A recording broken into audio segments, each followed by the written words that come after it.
Dear viewers of Good Investing Talks, it's great to have you back, and it's great to welcome Brett Gardner, the author of this wonderful book. It's called Buffett's Early Investments, and we are talking now about this book, close to the Berkshire Hathaway meeting 2025. It's one of the hot new books that's out there for the Berkshire meeting, and Brett is also holding an event there that you can join, or you're at different events present. You present there. You can maybe tell a bit about this, what you're doing around the Berkshire meeting before we dive into the book.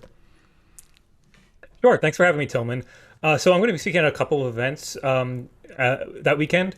The first is the Value Investors Conference, which I'm speaking at on Thursday.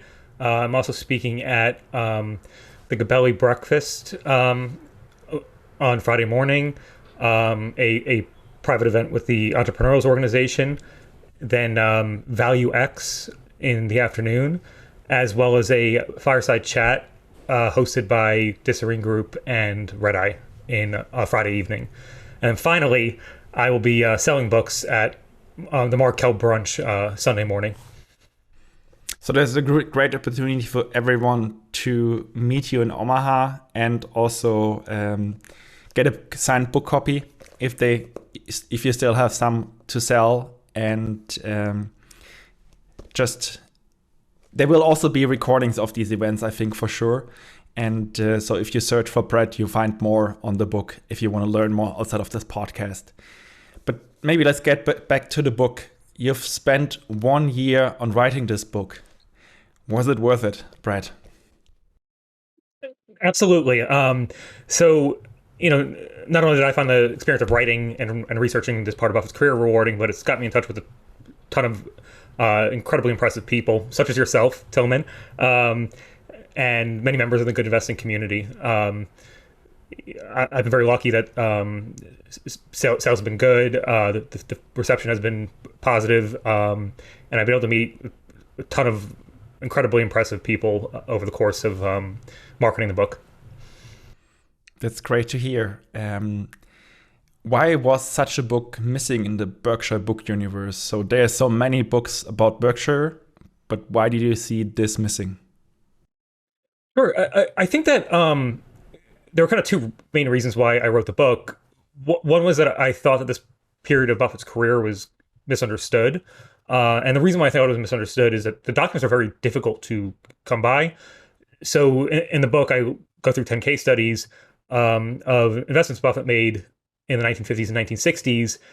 And I don't think any other author has gone through each investment in the depth that I did, in part because the documents are just very hard to get. For example, Hochschild Cohn, which is one of the chapters in my book, was not a public company. I had to find their annual reports, deep in a Maryland archive.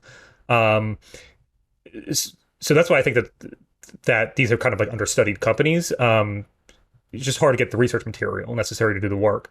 The second reason why I wrote the book is that I think that to understand Buffett today, you have to understand these years and what led him to kind of gravitate towards the better business, what led him to create Berkshire Hathaway. And you kind of see these early lessons when he's in his mid-20s carry through the rest of his career, even, through today when he's approaching 95. So imagine a person who wants to go out after this podcast and buy the book. By the way, there's a link in the show notes if you want to do this.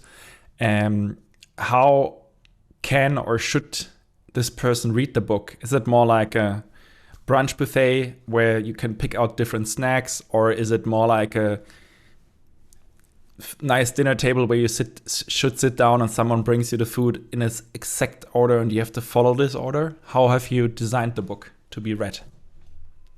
So I designed it to be read chronologically, meaning from beginning to end. The reason why I think that's best is because you get to see how Buffett carries the lessons forward in the book. So, for example, the first three chapters are companies that were very cheap but did not really do that great due to capital allocation. And you see Buffett kind of hone in on the importance of corporate governance and capital allocation, and you see that carry forward throughout the book. So in my view, the lessons compound. However, people free to read whatever chapter they like in whatever order. Like you can, Disney is the last chapter in the book. You can read that chapter and then hop around if you so choose. I don't think you lose a lot by doing that. With what kind of avatar or person did you write the book in mind? So Buffett writes his letters for his sister. Who were you thinking of when writing the book? The typical investing nerd who listens to this podcast, or is it a different person? Yeah, so I wrote it first and foremost for value investing nerds, people who have kind of gone through all the Buffett material and kind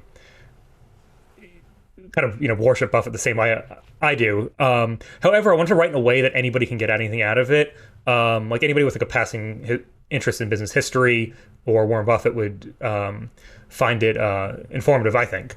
Finally, I kind of want to write.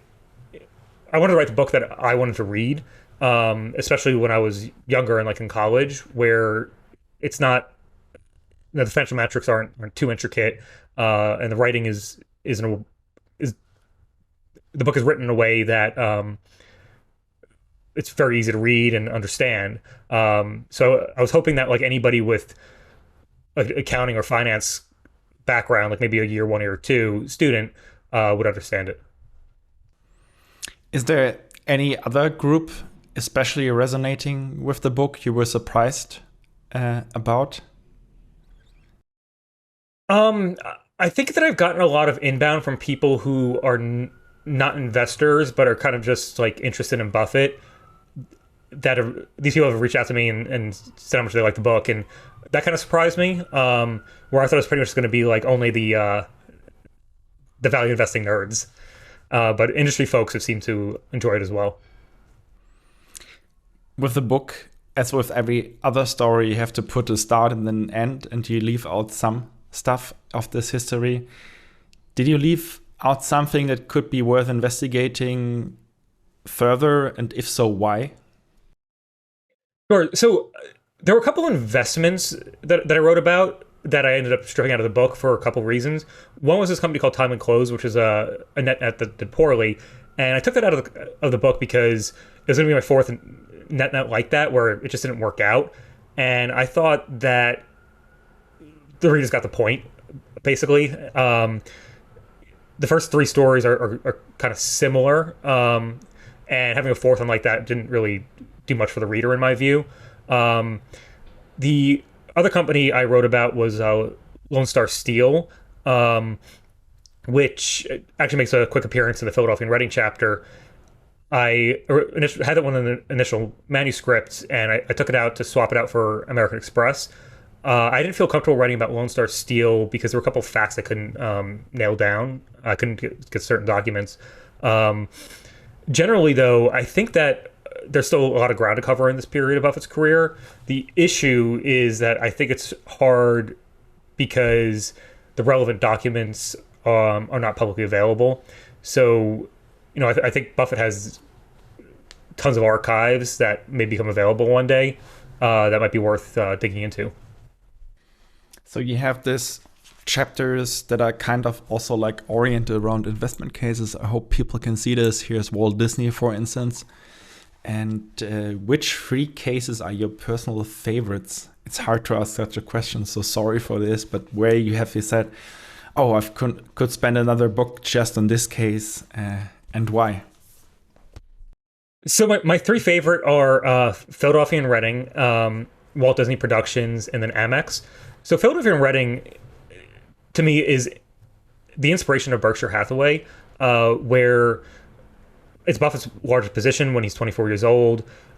His hero, Ben Graham's on the board, and they quickly transform the company into a diversified conglomerate from a dying anthracite coal company. They buy Fruit of the Loom, they buy Acme Boots, and they keep buying all these companies, and the stock basically goes from $9 a share when Buffett made his biggest position to over $200 by the time Mickey Newman is done transforming the company.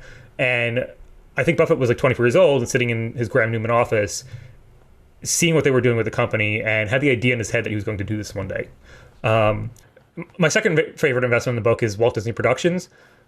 The reason why I like this investment so much is that Buffett has talked about it quite a bit over the course of his career. He's written about it in his letters, talked about it at the annual meetings, but he's left out the corporate governance risk that was critical to being comfortable making the investment. So essentially, Walt Disney, the person, had a personal holding company that was siphoning value from Walt Disney Productions, the company whose stock Buffett bought. And he was making all this money from things that really should have gone to the company. He had rights to get profits from some of the movies produced by the company, such as Mary Poppins, where he made about $1 million from personally.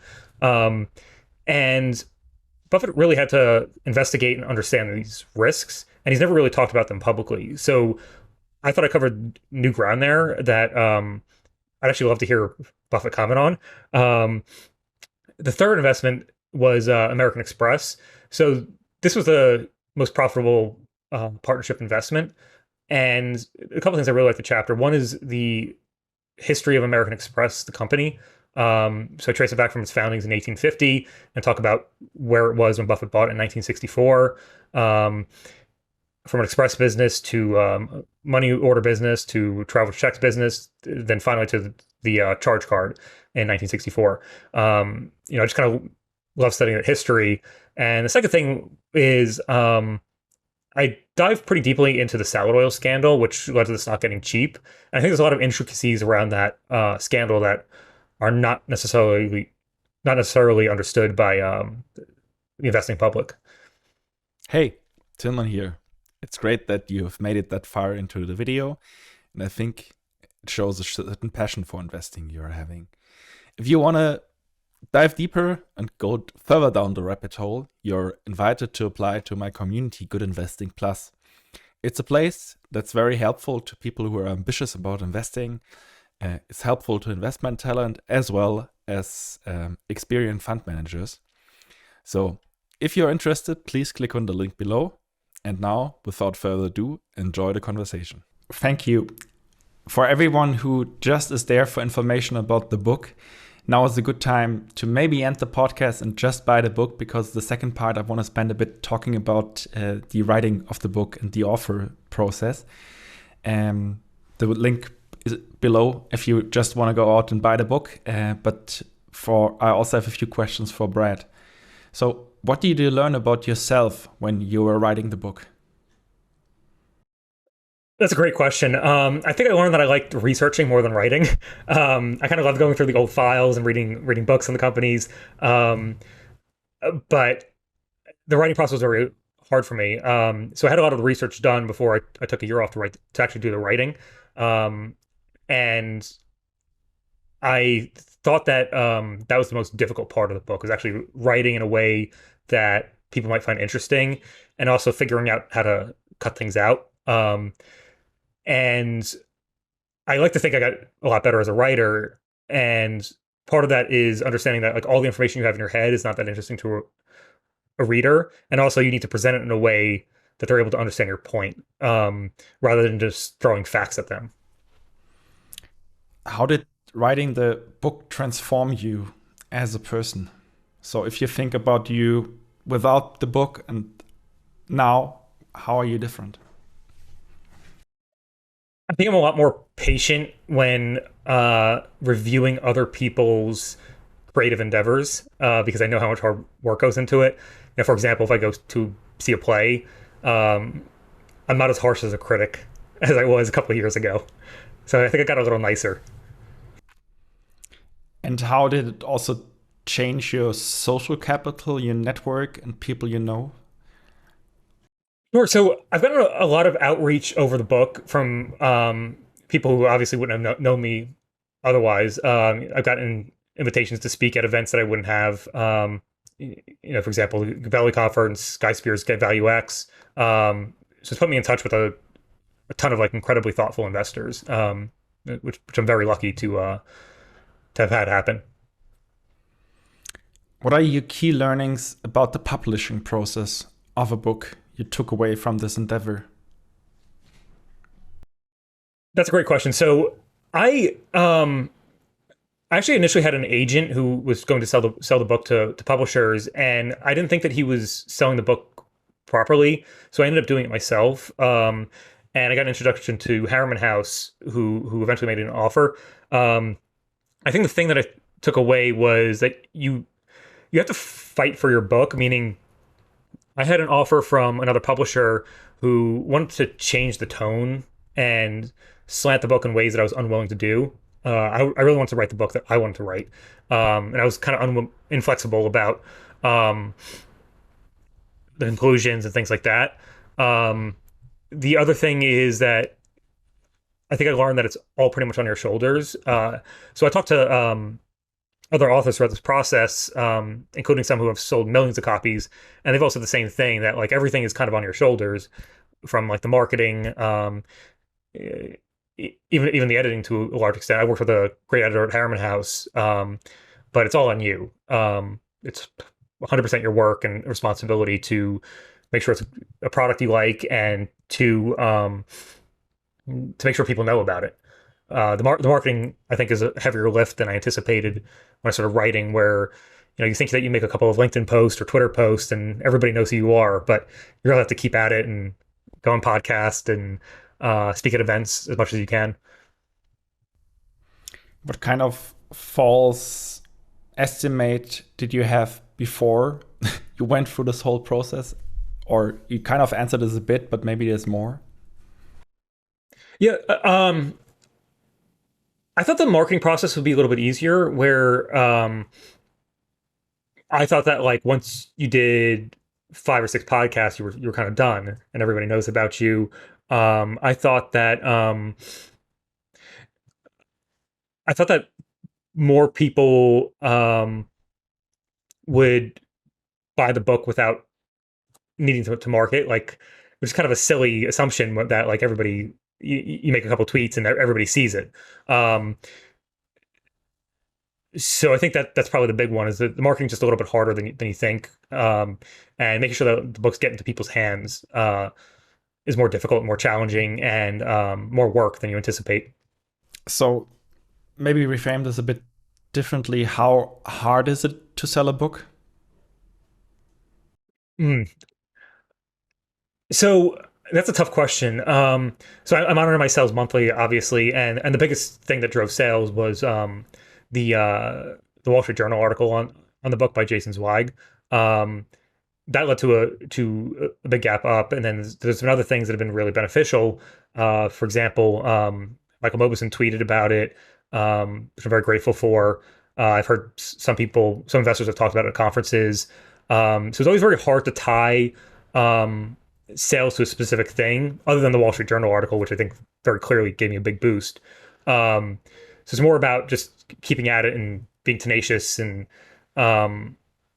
keep finding interesting things to post. Like in the lead up to the release, I would say for the prior 6 weeks to the November 5th release, I was posting Buffett content that I thought was interesting but didn't make it into the book 2 or 3 times a week. And I always found like there were new people who found it.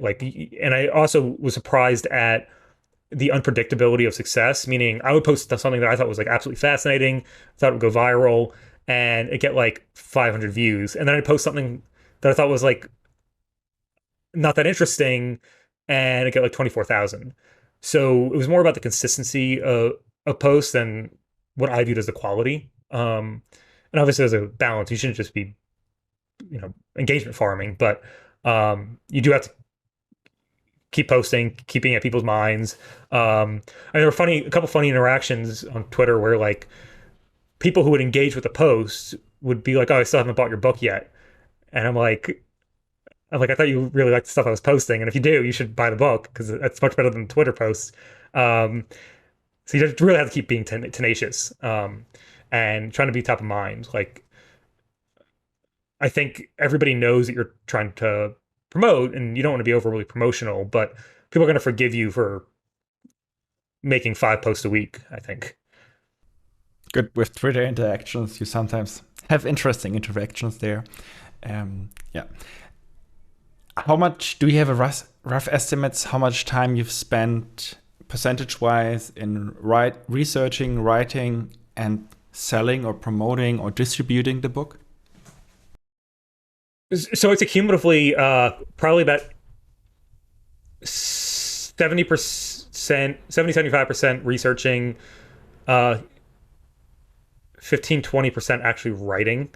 Actually, now that I'm saying it out loud, probably a little bit more writing. So probably researching 60, writing 20 to 30, rest selling. But obviously, like selling over the past 6 months has been all of it. So like I found that I had to carve out time time during the week. I mean, usually on weekends because I work a full-time job, just to market, to rather respond to emails, to make sure I'm posting something on LinkedIn or Twitter, finding interesting things to post. So I don't think like it's something that like happens naturally. I think it's something that I had to set time for on the weekends in order to do it properly. How did you get 101 reviews on Amazon? What is your magic formula there? So I ask people to, meaning like if somebody, so I have an email in the book that I encourage people to reach out to, and if they say nice things about the book, I ask them to review on Amazon. That's pretty much it. And then I also would tweet and LinkedIn, make posts on LinkedIn about it and ask people to do it. That's really it. But it's a nice hack. You should just copy it if you can. What would you recommend everyone who's thinking about writing a book, an investing book right now? So I think that people should spend a lot of time thinking about what they want out of it, in order to figure out if it's worth it. Meaning, I don't think a lot of people write books about investing just for the love of it. I think they also have an idea about how this will help their career, and I think people should think hard about that and how that's going to be worth it. Because I don't think generally the money from publishing a book makes it worth the time investment for most books statistically, and therefore if you're going to spend like a year or 2 years or weekends writing it, I think you have to think about the pros and cons of writing a book, and then the amount of work you have to put in order to sell it. I think that you have to be like very clear-eyed about that too, and understand the probabilities are that most books fail and most books are not successful. Most books don't sell that well. And then I also think you have to spend a lot of time thinking about what makes your book different. Meaning, I tried to write a book that was different from the other Buffett books. A lot of the stuff that I talk about might be in the public domain, but I try to take a different angle, or use documents that other people haven't referenced in order to do something different. I think that an issue in business and investing books is that they're very repetitive. So I think you have to be clear-eyed and honest with yourself about what you're doing differently. And that will lead to like commercial success and give you a ton of other benefits, and as well as being a very interesting book to readers. I don't think readers want to read the same thing over and over again. It was something different. So I'd recommend people spending a lot of time thinking about what is different about their book and why. Great. Thank you very much for sharing the insights. For the end of our interview, I want to give you the chance to add anything we haven't discussed that might be interesting to the listener. Is there anything you want to add? No, I think as Charlie said, I have nothing to add. I guess one thing is people can reach out to me on LinkedIn or on X. My username on X is Brett Gardner _10. And LinkedIn, if you search. Where's this email you mentioned in the book? On which page do people find it? I actually don't remember, but it's in the I could pull it up for you and get that. It's Brett at buffettsearlyinvestments.com. Great. That's great. There's also an email if you want to use this. And he might refer you to Amazon to write a review. Maybe. Great. Thank you very much for your time, Brett. You can get the book if you want to via the link below. And thank you very much for listening to here, and bye-bye. Bye. I really hoped you enjoyed this conversation. If you did, please leave a like and a comment, and for sure subscribe to my channel. Traditionally, I want to close this conversation with the disclaimer. So here you can find the disclaimer. It says, please do your own work. This is no recommendation. What we are doing here is just a qualified talk that helps you, but it's no recommendation. Please always do your own work. Thank you, and hope to see you in the next episode. Bye-bye.